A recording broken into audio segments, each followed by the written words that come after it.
నమస్తే welcome to వి3 news లక్ష్యం సమాజహితం నేను స్వాతి ముందుగా బులెటిన్ హెడ్లైన్స్ చూద్దాం శ్రీకాకుళంలో రక్తదాన శిబిరం ఏర్పాటు చేసిన రెవెన్యూ అధికారులు ప్రారంభించిన డిప్యూటీ సీఎం కృష్ణదాస్ టీడీపీ నేతల ఆందోళనపై స్పందించిన హోంమంత్రి అనుమతి లేకున్నా పర్యటనలు చేయడం సరైంది కాదని హితవు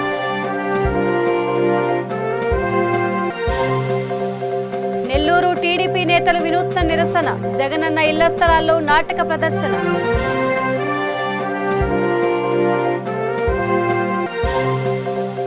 తమిళనాడులో వారం రోజుల పాటు కర్ఫ్యూ కొనసాగింపు తిరుత్తని సుబ్రహ్మణ్య స్వామి దర్శనం రద్దు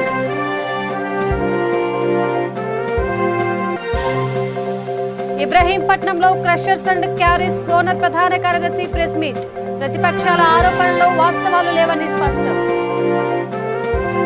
ఇక డీటెయిల్స్ చూస్తే శ్రీకాకుళంలో రెవెన్యూ ఉద్యోగులు నిర్వహించిన మెగా రక్తదాన శిబిరాన్ని డిప్యూటీ సీఎం కృష్ణదాసు ప్రారంభించారు.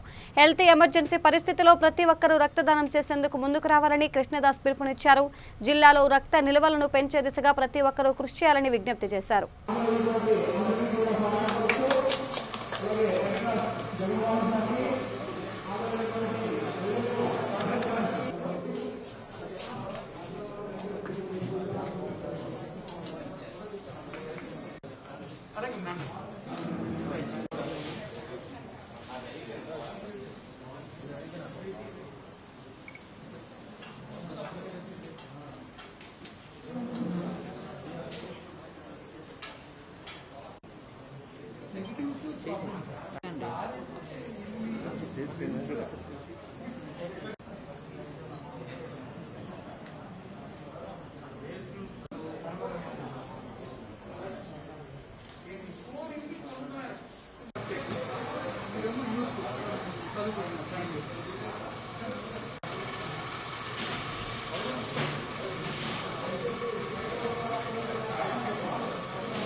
ఓకే అండి. డికే శ్రీనివాసరావు గారు డిటి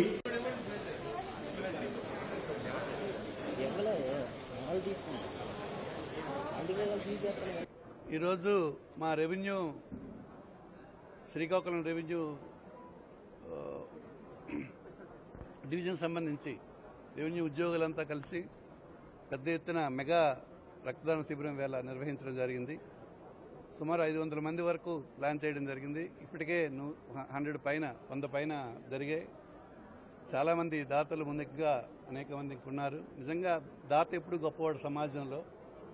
రక్తదానం అంటే ప్రాణదానం లాంటిది. అన్ని దానాల కంటే కూడా మిన్నైనటువంటి దానం రక్తదానం. ఇది ఇవ్వడం వలన మనకి జరిగే నష్టం చాలా తక్కువ, కానీ ఇతరులకు జరిగే ప్రయోజనం చాలా ఎక్కువ.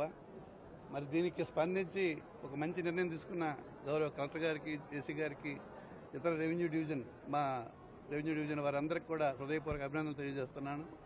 అలాగే దాతలు ఈవేళ ఎవరెవరైతే ఈ డొనేషన్లో పాల్గొన్నారో, ఇచ్చారో వీరికి కూడా హృదయపూర్వక అభినందనలు తెలియజేసుకుంటున్నాను. ఈ సమాజానికి ఆపద కాలంలో, ఇటువంటి కరోనా సమయంలో అత్యంత అవసరం ఉన్న సమయంలో ఉపయోగపడే అంశం ఇది. భవిష్యత్తులో మేము కూడా మా స్పోర్ట్స్ సంబంధించి పెద్ద ఎత్తున ఒలింపిక్ అసోసియేషన్ తరఫున కూడా ఈ మెగా రక్తదాన శిబిరం నిర్వహిస్తాం. ఇక కృష్ణా జిల్లాలో టీడీపీ నేతలు చేస్తున్న ఆందోళనపై ఏపీ హోంమంత్రి సుచరిత స్పందించారు. గుంటూరులో ఓ కార్యక్రమంలో పాల్గొన్న ఆమె మీడియాతో మాట్లాడుతూ రాష్ట్రంలో శాంతి భద్రతలు క్షీణిస్తే తక్షణమే పోలీసులు తగిన చర్యలు తీసుకుని పరిరక్షిస్తారని చెప్పారు. పోలీసుల అనుమతి తీసుకోకుండా పర్యటన చేస్తే ఉద్రిక్తత పరిస్థితులు తలెత్తే ప్రమాదం ఉందని అన్నారు.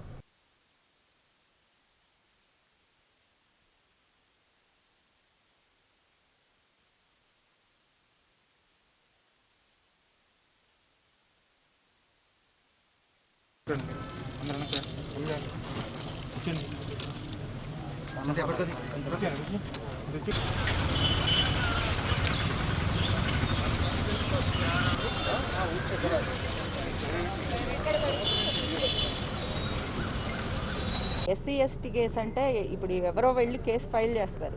ఫైల్ చేసిన వ్యక్తి అట్రాసిటీస్కి గురైన వాళ్ళు ఎస్సీలా అవునా కాదా అన్నది దర్యాప్తు జరిగిన తర్వాత తేలుతుంది తప్పితే పెట్టగానే దాని మీద యాక్షన్ అనేది ఉండదు. ఖచ్చితంగా కేసు తీసుకున్న తర్వాత పూర్తి స్థాయిలో దర్యాప్తు జరిగిన తర్వాత అది నిజంగా పెట్టిన కేసా, ఏదైనా కావాలని పెట్టిన తప్పుడు కేసా అన్నది తర్వాత నిర్ధారణ కావడం జరుగుతుంది.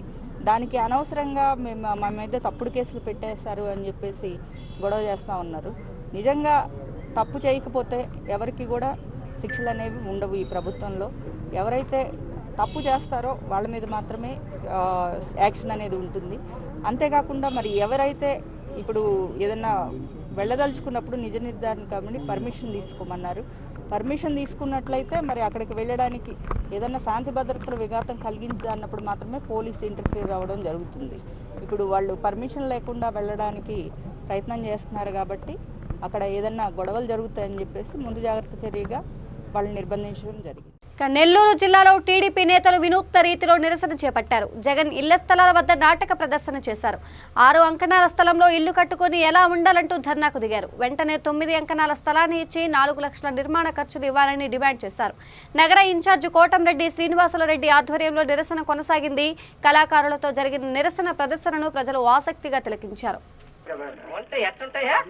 ఉంటే ఒత్తులుంటే ఇవన్నీ ఉంటాయి, లేకపోతే అన్ని వస్తాయి. అవునమ్మా, ఈ గోడ పునాదితో జరిపింది 1,80,000 వాళ్ళు ఇచ్చింది. దానికి 18 లక్షలు ఇచ్చామని చెప్పినట్టు చెప్పుకుంటున్నారు వాళ్ళు. 1,80,000కి అదిగో ఆ నుంచి ఆడికి వచ్చింది. ఆ బాత్రూమ్ ఒకటే, ఇదిగో వంటగది, అదిగో బాత్రూమ్ అదొకటి, ఇదిగో ఇదంట వంటగది, సిలిండర్ సరిపోయిందాడ. లాంటి ఇల్లు, బంగారం లాంటి ఏరియా వదిలిపెట్టి ఈ ఎడార్లో తీసుకొచ్చి పడేసారు. చచ్చినోడు ఇది చెమ్మడిపోను. ఆడ చెయ్యి పెడితే కూరగాయలు దొరుకుతాయి, కాలు ఇట్ట పెడితే సరుకులు దొరుకుతాయి. నువ్వే పట్ల దాంట్లో ఆ వంటింట్లో గ్యాస్ సిలిండర్ స్టవ్ తప్పితేమే యాడ పెట్టుకుంటుంది డబుల్ డోర్ ఫ్రిడ్జ్. ఎంత ఉంది ఆడ కిచెన్, ఎంత ఉంది వంట కదా, దాంట్లో డబుల్ డోర్ ఫ్రిడ్జ్ పెడతా పిచ్చమోహన్. అందుకే కొండ అడిగింది, నాకు తెలియదు. కావాలి 9 అంకణాల ప్లాట్లు. జిందాబాద్ తెలుగుదేశం పార్టీ. వర్ధిల్లాలి చంద్రబాబు నాయుడు గారి నాయకత్వం.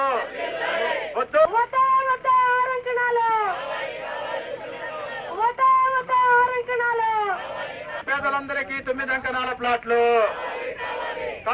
కావాలి. పేదలందరికీ 9 అంకణాల ప్లాట్లు కావాలి. పేదలందరికీ 9 అంకణాల. ఏ వెళ్ళి ఇల్లు చంద్రబాబు నారాయణ కట్టే నేను ఇస్తాను 9 అంకణాలు పేదవాడికి రూపాయి నెత్తిన పడకుండా అని చెప్పడం జరిగింది ఆ రోజు అనిల్ కుమార్ గారు. అన్ని ఇళ్ళు 300 స్క్వేర్ ఫీటు, 360, 430 అన్ని ఉచితం అని వాళ్ళు చెప్పారు, మేము చెప్పాం. ఈరోజు మాట తప్పి 500 రూపాయలు కట్టి 300 స్క్వేర్ ఫీట్ మాత్రమే ఉచితం, మిగతా డబ్బులు కట్టాలన్నారు. మాట మార్చడానికి మీకు సిగ్గు లేదా అని అడుగుతున్నా ముఖ్యమంత్రిని. 6 అంకణాలు చాలీ చాలన స్థలం, దాంట్లో 1,80,000. ఏ బేల్దారు మేస్తని అడిగినా, ఏ బేల్దారు కూలీని అడిగినా, పేదవాడు చిన్న స్థాయిలో కట్టుకున్నా 1 అంకణానికి 1,00,000 రూపాయలు అవుతాయని చెప్తారు. తెలివి లేని ముఖ్యమంత్రి, దద్దమ్మ మంత్రులు, పనికిమాలిన ఎమ్మెల్యేలు మీకు తెలియదా అని అడుగుతున్నా. నేను ఒకటే మిమ్మల్ని అడుగుతున్నా, ఎందుకు చేశారు మీరు టిట్కో ఇల్లు ఇవ్వకుండా అంటే దోపిడీ. 1 ఎకరాన్ని 20 ఎకరాలు 20 లక్షలకు కొని 40 లక్షలు రాయించారు, దోపిడీ చేశారు. దాన్ని చదును చేయాలని నెపంతో కోట్ల రూపాయలు దోచుకున్నారు, సర్వనాశనం చేసి. ఈ నెల 4వ తేదీ వరకు తిరుత్తని సుబ్రహ్మణ్య స్వామి దర్శనం రద్దు చేస్తున్నట్లు తిరువళ్లూరు జిల్లా కలెక్టర్ ఉత్తర్వులు జారీ చేశారు. తమిళనాడు ప్రభుత్వం వారం రోజుల పాటు కర్ఫ్యూ కొనసాగిస్తున్నట్లు ప్రకటించడం, కోవిడ్ నియంత్రణలో భాగంగా ఈ మేరకు చర్యలు తీసుకున్నట్లు పేర్కొన్నారు. నేడు ఆడి భరణి, సోమవారం ఆడి కృతిక తెప్పోత్సవం ఉండడంతో భారీ సంఖ్యలో భక్తులు హాజరయ్యే అవకాశాలున్నాయి. కోవిడ్ నియంత్రణ దృష్ట్యా ఈ నిర్ణయం తీసుకున్నట్లు కలెక్టర్ తెలిపారు. భక్తులకు ఆలయం వద్ద ఆడి భరణి, కృతిక దర్శనాలు లేవని, గత ఏడాది నిర్వహించినట్లే భక్తులు లేకుండా ఉత్సవాలు నిర్వహిస్తామని ఆలయ నిర్వాహకులు పేర్కొన్నారు.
டான்ஸே இல்லை எல்லாம் முட்டாங்க, கோயிலே முட்டாங்க.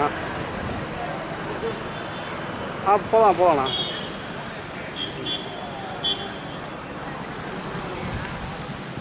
நான் உனக்கு கால்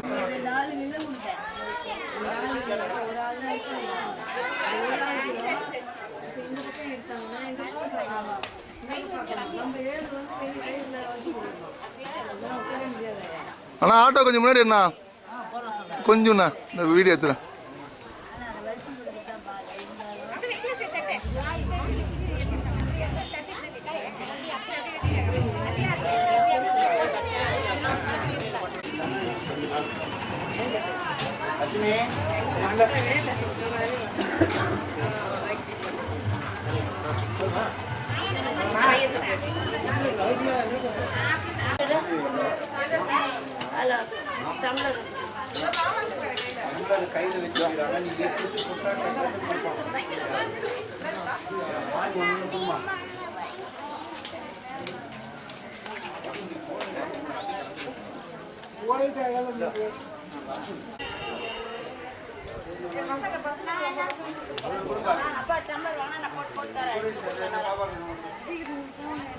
కర్నూలు జిల్లా చాగలమర్రి గ్రామంలో ఆంధ్ర ప్రగతి గ్రామీణ బ్యాంకు డిప్యూటీ మేనేజర్ పూర్ణ కడప బ్రాంచ్ కు బదిలీపై వెళ్తుండటంతో బ్యాంక్ సిబ్బంది ఆమెకు ఘనంగా సన్మానం చేశారు.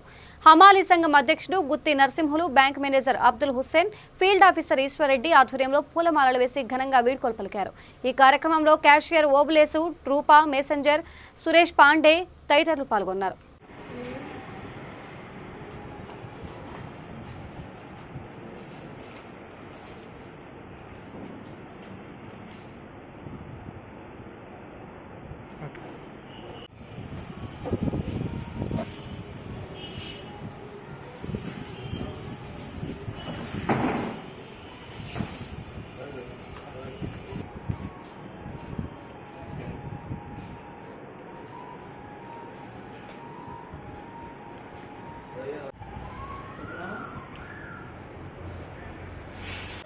రాయలసీమ గ్రామీణ బ్యాంక్ అని ఉన్నది.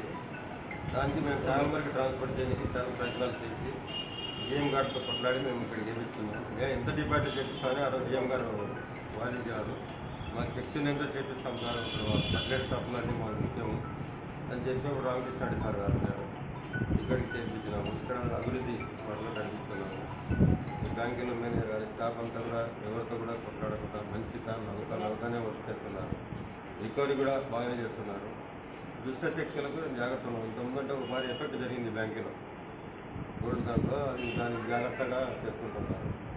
ఎవరైనా మా బ్యాంక్ ఏదైనా వచ్చినా కూడా మేము వాంఛిత సంఘటనలకి మేము ముందుకు మా పోలీసు సపోర్ట్ బ్యాంకింగ్ ఎన్ని విధాలు కూడా పోలీసు వారు ఎస్ఐ గారు ఎవరు వచ్చినా కూడా మా బ్యాంకు కంటే ఖచ్చితంగా ప్రొటెక్షన్. ఇక్కడ వచ్చిన రైతులు కానీ అకౌంట్ సెంటర్లు కానీ ఎవరు కూడా స్టాఫ్ చాలా మంచిగా ఉండి అకౌంట్లు ఓపెన్ చేసుకుంటారు, క్రాప్ లోన్లు తీసుకుంటున్నారు, ముద్ర లోన్లు తీసుకుంటున్నారు.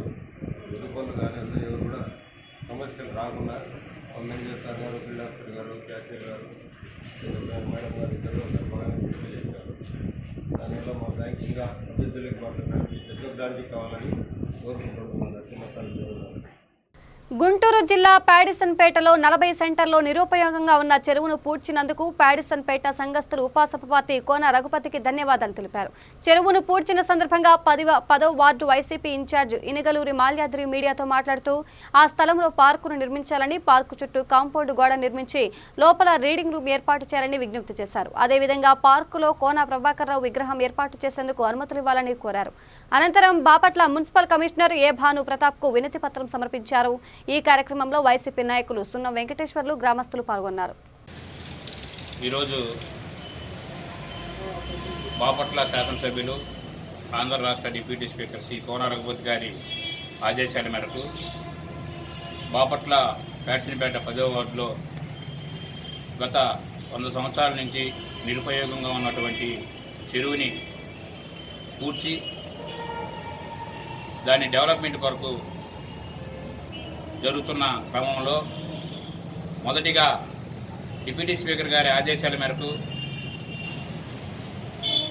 దాదాపుగా 600 ట్రక్కులతో చెరువుని నింపినందుకు కృతజ్ఞతగా ఈరోజు గౌరవ బాపట్ల పురపాలక సంఘ కమిషనర్ గారు భానుప్రతాప్ గారిని, మరియు గౌరవ డిఈ మాలేద్రి గారిని అభినందిస్తూ మరలా దానికి కావలసినటువంటి compound wall, reading room, park నిర్మాణము, ఆ పార్కుకి మాకు దొర తర్వాత ఫ్యాక్షన్పేటకి 1983లో 10 ఎకరాల 50 సెంట్లు నివేశన స్థలాన్ని భూ కొనుగోలు పథకం కింద ఇచ్చినటువంటి స్వర్గీయ కోన ప్రభాకరరావు గారి యొక్క వారిని కూడా గుర్తు చేసుకోవాలన్న ఉద్దేశంతో మాకు మొదట ఫ్యాక్షన్పేటను ఏర్పాటు చేసినటువంటి దొరగారి పేరు మీద ఫ్యాక్షన్పేట ఉంది కాబట్టి దానిలో ఏర్పడబోయే పార్కుకి కోన ప్రభాకరరావు గారి పేరు నామకరణం చేయాలని, అదేవిధంగా రాబోయే రోజుల్లో జిల్లా అవుతున్న తరుణంలో భావితరాలకి గుర్తుండే విధంగా ఒక గుర్తుగా అక్కడ ఒక విగ్రహాన్ని కూడా ఏర్పాటు చేసుకోవడానికి గౌరవ శాసనసభ్యులు గారిని పర్మిషన్ కోరడం జరిగింది. దాన్ని కూడా ఈరోజు మా లెటర్లో పొందుపరిచి విగ్రహం ఏర్పాటు చేసుకోవడం కోసం కూడా పర్మిషన్ ఇవ్వాలని గౌరవ కమిషనర్ గారిని కోరడం జరిగింది. కాబట్టి వీలైనంత త్వరలో ప్రభుత్వ అధికారులు ఒక చక్కని పార్కు నిర్మిస్తారని ఆశిస్తూ ఈ అవకాశం ఇచ్చినటువంటి మా సంఘస్థులందరికీ ప్రత్యేకమైన ధన్యవాదాలు తెలియజేసుకుంటూ సెలవు తీసుకుంటాం. ఇబ్రహీంపట్నంలో గత 40 సంవత్సరాల నుండి అన్ని ప్రభుత్వ శాఖల నుండి వివిధ రకాల అనుమతులతోనే క్వారీలు, క్రషర్స్ నడుస్తున్నాయని క్రషర్స్ అండ్ క్వారీస్ ఓనర్ ప్రధాన కార్యదర్శి వెల్లడించారు. అక్రమాలు జరుగుతున్నాయంటూ టీడీపీ నేతల ఆరోపణలపై ఆయన మీడియా సమావేశం ఏర్పాటు చేసి వివరణ ఇచ్చారు. కొందరు వ్యక్తిగత రాజకీయాల కోసం క్వారీలను రాజకీయం చేసి ప్రజలకు తప్పుడు సంకేతాలు వెళ్లే విధంగా అసత్య ప్రచారాలు చేస్తున్నారని అన్నారు. ప్రభుత్వం చేస్తున్న అభివృద్ధికి, పేదల ఇళ్ల నిర్మాణం అడ్డుకునేందుకు ప్రతిపక్షాలు చేస్తున్న రాద్ధాంతం మాత్రమే అని తెలిపారు. అటవీ భూములు అయితే గత ప్రభుత్వాలు ఎలా అనుమతులు ఇచ్చాయని, అలాగే ఇప్పుడు ఉన్న ప్రతిపక్ష నాయకులు కూడా అప్పుడు వ్యాపారం నిర్వహించారని తెలిపారు. ఈ కార్యక్రమంలో crushers and queries owners association అధ్యక్షుడు శేఖర్, కార్యదర్శి శ్రీధర్, కోశాధికారి రాఘవరావు సభ్యులు పాల్గొన్నారు. లోకల్ వాళ్ళు స్టే తీసుకొచ్చారు కదా, స్టే తీసుకొచ్చినప్పుడు 3 మెన్ కమిటీ రిపోర్ట్ సబ్మిట్ చేయమంది. ఆ 3 మెన్ కమిటీ సబ్మిట్ చేసింది. ఆ 3 మెన్ కమిటీ సబ్మిట్ చేసిన తర్వాత ఫైల్ మొత్తం రన్ అయింది. Up to revenue principal secretary దాకా వెళ్ళి ల్యాండ్ సెటిల్మెంట్ వాళ్ళ దగ్గర, సిసిఎల్ దగ్గర, అందరి దగ్గర అప్రూవల్ అయ్యి అదొక మెమో అంటే ఒక జీవో పాస్ అయ్యి అది రెవెన్యూ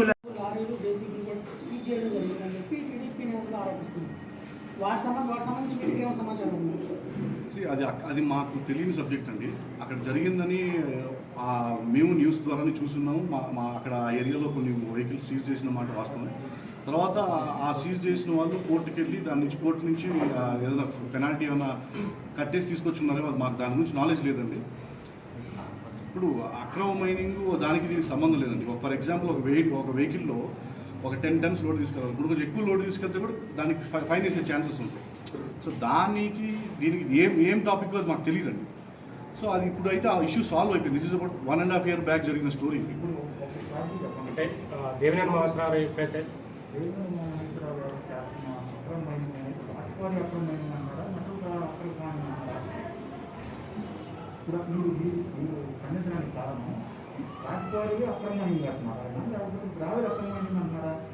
సార్ అసలు మేము ఏ ఇండివిజువల్ పర్సన్ గురించి, మేము ఏ పొలిటికల్ పార్టీ గురించి మేము చెప్పదలుచుకో మాకు సంబంధం లేదు సార్ ఎవరితో. అక్కడ ఇష్యూ జరిగినప్పుడు ఏమవుతుందంటే ఆటోమేటిక్గా ఆ ఏరియా మొత్తానికి అసలు ల్యాండ్ మీద ఓనర్షిప్ ఆఫ్ అర్థం కోసం సృష్టించింది. దేవినేని మహేశ్వరరావు పదే ఆరోపణ చేస్తున్నారు కదా, ఇది ఫారెస్ట్ భూమి అని. సార్ ఇప్పుడు మీరు ఒక ఇల్లు కట్టుకుంటారు, పక్కా రిజిస్ట్రేషన్ చేయించుకుంటారు, లోన్ తీసుకుంటారు, అంతా అవుతుంది. మీది వివాదమైన ఇంట్లో మీరు ఇల్లు కట్టుకున్నారంటారు, ఇంక మీరేం చేయాలి? దానికి సామాన్య వ్యక్తి చెప్తే వినొచ్చు, కానీ ఒక 2 సార్లు ఎమ్మెల్యే గెలిచిన వ్యక్తి, ఒక మాజీ మంత్రికి చేసిన వ్యక్తి, ఆయన అయాము పర్మిషన్ వచ్చినప్పుడు ఆయనగా ఈరోజు ఆరోపణ చేస్తున్నారు ఇది ఫారెస్ట్ భూమి అని పని. మీరు కాదు ఇప్పుడు 143/26/2 రెవెన్యూ భూమి మీరు అంటున్నారు. అంటే అది కూడా తెలియని స్థితిలో లేరా అంటాం మేము. ఇప్పుడు ఒకటండి, చెన్నుబోయిన చిట్టిబాబు గారు ఉన్నారండి, ఆయన తెలుగుదేశం ప్రముఖ నాయకుడు మన ఏరియాకి. జంపాల చిత్రరావు గారు ఉన్నారండి, మన ఏరియా నాయకుడు. చుట్టుకొద్దులో వాసు ఉన్నారు, కొండపల్లి. ఈ ముగ్గురు మరి ఆ ఏరియాలోనే వ్యాపారం చేశారు కదండి. మరి అప్పుడు ఏమనాలి దాన్ని? అంటే రాజకీయాల కోసం మమ్మల్ని బలి చేయొద్దని మేము అందరినీ వేడుకుంటున్నాం. వాళ్ళ రాజకీయాల కోసం. ఇంకొకటండి, మీరు అడిగిన దానికి ప్రతి ఒక్కదానికి థర్డ్ వేవ్ ను దృష్టిలో పెట్టుకుని 50 పడకల కోవిడ్ వార్డును సిద్ధం చేసుకోవాలని చిత్తూరు జిల్లా నగరి వైద్య అధికారులకు డీసీహెచ్ఎస్ సరళాదేవి సూచించారు. కోవిడ్ థర్డ్ వేవ్ పై జిల్లా జాయింట్ కలెక్టర్ ఆదేశాల మేరకు ఆమె నగరి ప్రభుత్వ ఆసుపత్రిని సందర్శించారు. ఆసుపత్రిలో నాడు నేడు పథకంలో జరుగుతున్న పనులను ఆమె పరిశీలించారు. ఇన్ పేషెంట్లకు అందుతున్న సదుపాయాలను అడిగి తెలుసుకున్నారు. అనంతరం ఆసుపత్రి వైద్యులతో సమావేశమై ఆసుపత్రిలో కోవిడ్ వార్డును, పోస్ట్ కోవిడ్ వార్డును విడిగా ఏర్పాటు చేయాలని సూచించారు. కోవిడ్ వార్డులో ఆక్సిజన్ సిలిండర్లు, మందులు, పీపీఈ కిట్లు, ఇతర సదుపాయాలు ఉంటే విధంగా చూసుకోవాలని చెప్పారు. మెడికల్ సూపరింటెండెంట్ బాలకృష్ణ నాయక్ మాట్లాడుతూ ఆక్సిజన్ ప్లాంట్లు సిద్ధమవుతోందని, ఇంజనీరింగ్ సిబ్బంది పనులను ప్రారంభించనున్నట్లు తెలిపారు. ఈ కార్యక్రమంలో ఆసుపత్రి కమిటీ డైరెక్టర్ కృష్ణమూర్తి, వైద్యులు శ్రీనివాసులు, గోపాల్ తదితరులు పాల్గొన్నారు.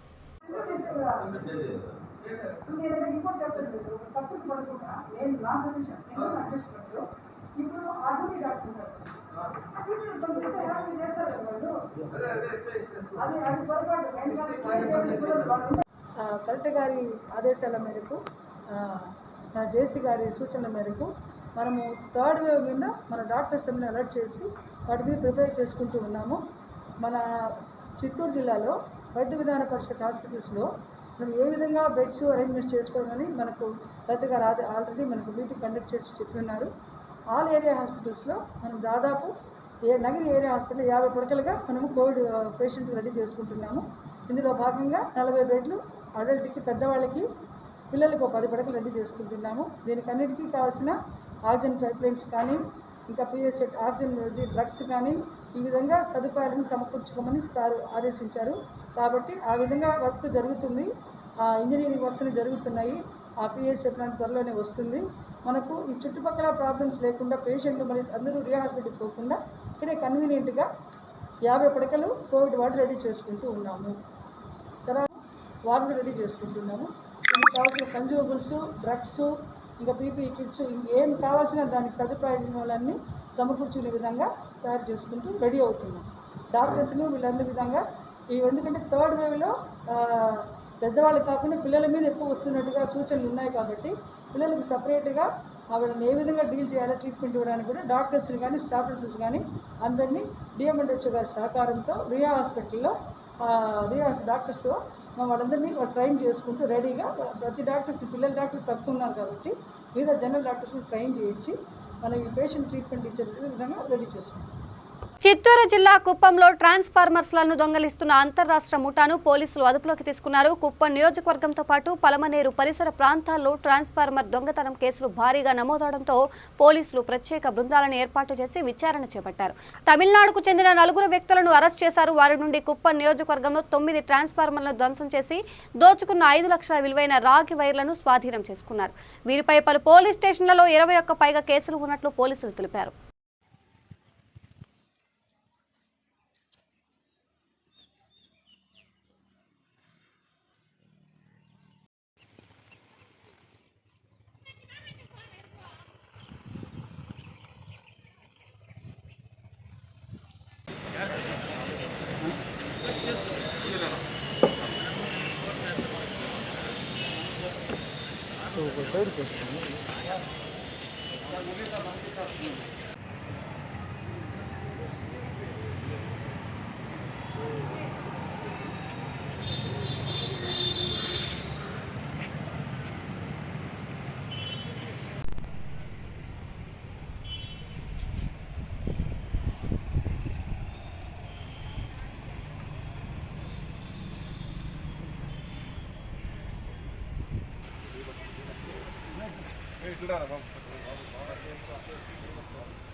అందులో మరీ ముఖ్యంగా మన కుప్పము, గుడిపల్లి ఏరియాలలో సుమారు ఒక 20 ట్రాన్స్ఫార్మర్లు ఈ మధ్యకాలంలో పెట్టారు. దీన్ని చూసి మన జిల్లా ఎస్పీ గారు శ్రీ సిద్ధిల్ కుమార్ ఐపీఎస్ గారు ఇది ఎట్లన్నా కానీ మనకు ఛేదించాలి, ముద్దాయిలను అరెస్ట్ చేయాలని ఆదేశాలు ఇవ్వడం జరిగింది. ఆ ఆదేశాలలో భాగంగా అర్బన్ ఎస్ఐ ఉమా మహేశ్వరుడి మరియు వాళ్ళ సిబ్బంది అందరూ కలుసుకొని దీనిపైన ఎక్కువ వాచ్ పెట్టి ఈ దొంగలను, అంటే ఎవరైతే ట్రాన్స్ఫార్మర్స్ దొంగతనం చేస్తుంటారో ఆ వ్యక్తులను ఒక ముగ్గురిని పట్టుకోవడం జరిగింది. వాళ్ళను మగేంద్రన్ అని ఒకతను, ఇతను వచ్చేసి యాక్చువల్గా తమిళనాడు, ఇది ఈ మధ్యకాలంలోనే వచ్చి ఇక్కడ మన గుడిపల్లి మండలంలో ఉంటున్నాడు. తమిళనాడు రాష్ట్రమే, బట్ అయితే మన ఎన్టీఆర్ కాలనీ కుప్పంలోనే ఉంటున్నాడు. ఇక మూడో వ్యక్తి కుమారు, ఇతను ట్రాక్టర్ డ్రైవరు, ఇతను కూడా ఇక్కడే కుప్పమే. వీరు ముగ్గురు కలిసి దొంగతనం చేసేటివన్నీ కూడా ఈరోజు మార్నింగ్ ఎస్ఐ గారికి రాబడిన సమాచారం పైన 9 గంటలకు గుడ్లనాయనపల్లి సబ్స్టేషన్ వద్ద అరెస్ట్ చేయడం జరిగింది. వాళ్ళని అరెస్ట్ చేసి వాళ్ళని విచారిస్తే వాళ్ళు చేసినవి కేవలము ఇక్కడ కుప్పము మండలము, గుడిపల్లి మండలమే కాకుండా జిల్లాలో చాలా చోట్ల వీళ్ళు వేరే ప్లేసుల్లో వీళ్ళు దొంగతనం చేయడం జరిగింది. సో వారికి సంబంధించి సుమారు 21 కేసులు జిల్లాలో రిజిస్టర్ అయి ఉన్నాయి. ఈ 21 కేసులకు గాను 7,02,000 రూపాయలు లాస్ అయింది. అయితే మన వాళ్ళు పట్టుకున్న తర్వాత వాళ్ళతో ఒక 5 lakhs వరకు రికవర్ చేయడం జరిగింది. మిగతాది కొద్దిగా వేరే ఈ ఇక విశాఖ జిల్లా పాయకరావుపేట మండలం పాల్మన్పేటలో ఉన్న ఎన్టీఆర్ ఆక్వాటెక్ ప్రైవేట్ లిమిటెడ్ కు చెందిన మోటార్లు పైప్ లైన్లను కొందరు వ్యక్తులు ధ్వంసం చేశారు. హేచరీ ప్రాంగణంలోని ఇళ్లు, కార్యాలయంపై రాళ్లు విసిరి అద్దాలు పగలగొట్టారు. హేచరీ యాజమాన్యం పోలీసులకు ఫిర్యాదు చేసింది. మేనేజర్ ఏ రామిరెడ్డి మీడియాతో మాట్లాడుతూ పక్కనే ఉన్న రాజ్ వర్మ హేచరీని యాజమాన్యం లీజుకు తీసుకుందని, అప్పటి వరకు అందులో పనిచేసిన 16 మందికి వారు అడిగిన జీతాలు ఇవ్వలేక సెటిల్మెంట్ చేసినట్లు తెలిపారు. అయితే హేచరీ ఎలా నడిపిస్తారో చూస్తామంటూ ఇటీవల వారి నుంచి బెదిరింపులు వచ్చాయని, ఈ క్రమంలో రాత్రి 3 గంటల తర్వాత కొంతమంది వచ్చి దాడి చేసి మోటార్లు, పైప్ లైన్లు ధ్వంసం చేశారని తెలిపారు. ఈ ఘటనపై 16 మందిపై పోలీసులకు ఫిర్యాదు చేసినట్లు తెలిపారు. ఎస్ఐ ప్రసాద్ రావు సంఘటనా స్థలాన్ని పరిశీలించారు. కేసు నమోదు చేసి దర్యాప్తు చేపట్టారు.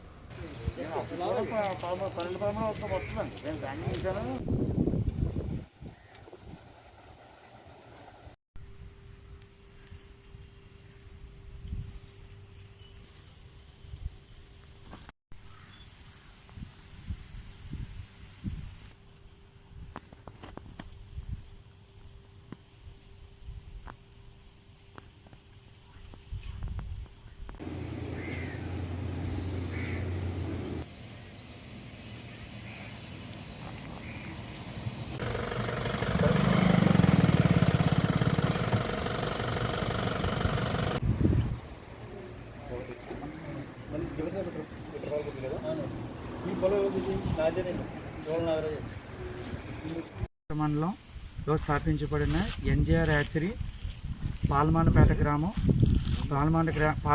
గ్రామంలో నా పేరు సుబ్రహ్మణ్యం. ఎన్టీఆర్ హ్యాచరీ తరపున మేము రాజవర్మ హ్యాచరీ లీజు తీసుకున్నాము. రాజవర్మ హ్యాచరీలో పనిచేసే రోజువారీ కూలీలు ఆ హ్యాచరీలో ఉన్న ప్రాబ్లమ్స్ వల్ల మా మీద బెదిరించటం 2 నెలల కిందట జరిగింది. దాని నిమిత్తం ఆ హ్యాచరీకి సంబంధించిన ఓనర్ గారితో ఆ రోజువారీ కూలీలు సంప్రదింపులు జరిపి వాళ్ళకి రావాల్సిన జీతభత్యాలు క్లియర్ చేసుకుని ఒప్పంద పత్రము అగ్రిమెంటు తీసుకున్నారు. కానీ ఆ సందర్భాల్లో మీరు మమ్మల్ని పెట్టుకోకపోతే మీరు ఎన్టీఆర్ హ్యాచరీ తరపున ఈ హ్యాచరీని రాజవర్మ హ్యాచరీని ఎన్టీఆర్ హ్యాచరీ తరపున రాజవర్మ హ్యాచరీని కూడా మేము రన్ చేస్తున్నాము. ఈ గత రాత్రి మా సుబ్రహ్మణ్యం గారు చెప్పిన విధానం ప్రకారం మా మీద కక్షగట్టి 16 మంది చేశారని మేము అనుకొని జరిగిన విషయం అంతా కూడా పాయకరావుపేట ఎస్ఐ గారికి, ఏఎస్ఐ గారికి అందరికీ వివరించడం జరిగింది. అలాగే ఈ ఊరి పెద్దలకు కూడా విషయం చెప్పడం జరిగింది. మాకు ఈ 16 మంది బెదిరించి వెళ్ళటం చేత ఈ 16 మంది తప్ప మాకు వేరే ఊళ్ళో కానీ మా దగ్గర పనిచేసే వ్యక్తులతో కానీ ఎటువంటి శత్రుత్వాలు ఏమీ లేవు. మాకు ఈ 16 మంది మీద అనుమానం ఉంది కనుక మాకు తగినటువంటి న్యాయం చేయాల్సిందిగా ఎస్ఐ గారిని, ఏఎస్ఐ గారిని, పోలీస్ అధికారులని కోరడం జరిగింది. 16 మంది ఎవరండి? 16 మంది మేము ఆ వివరాల పేర్లు ఇవ్వడం జరిగింది. బులెటిన్ ముగించే ముందు హెడ్లైన్స్ మరోసారి చూద్దాం. శ్రీకాకుళంలో రక్తదాన శిబిరం ఏర్పాటు చేసిన రెవెన్యూ అధికారులు, ప్రారంభించిన డిప్యూటీ సీఎం కృష్ణదాస్. టీడీపీ నేతల ఆందోళనపై స్పందించిన హోంమంత్రి, అనుమతి లేకున్నా పర్యటనలు చేయడం సరైంది కాదని హితవు.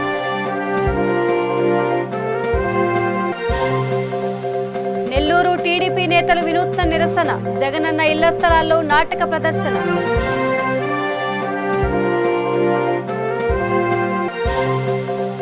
తమిళనాడులో వారం రోజుల పాటు కర్ఫ్యూ కొనసాగింపు, తిరుత్తని సుబ్రహ్మణ్య స్వామి దర్శనం రద్దు.